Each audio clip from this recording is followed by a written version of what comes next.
My name is Katie. This is my tribute speech. I honestly had no problem deciding who I was going to pick to write my speech about.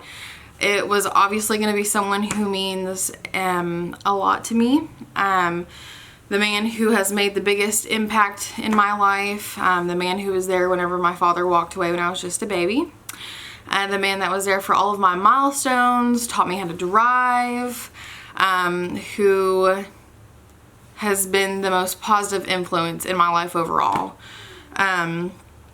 Despite what was going on in my grandfather's life, he has always been there for me. I would definitely consider him my biggest fan and my biggest supporter. I often had found myself overwhelmed with the things that were going on in my life, and something he had always told me was not to get stressed out about, the little things or really anything that I couldn't control, because that was preparing me for the next step in my life and the next stage of my life. So I thank him for that.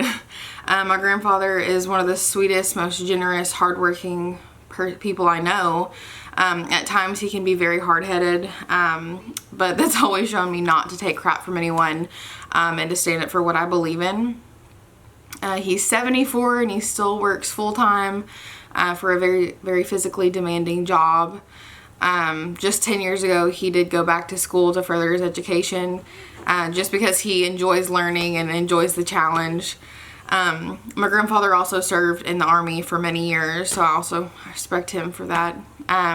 In order to provide for his family, he did often work 2 jobs at a time whenever my mom and my aunts and uncles were kids. This is my second time going back to school. So whenever I had told my grandfather that I was going to go back to school and get an education, the look on his face was probably the most purest thing I've ever witnessed. He was so happy and ecstatic for me.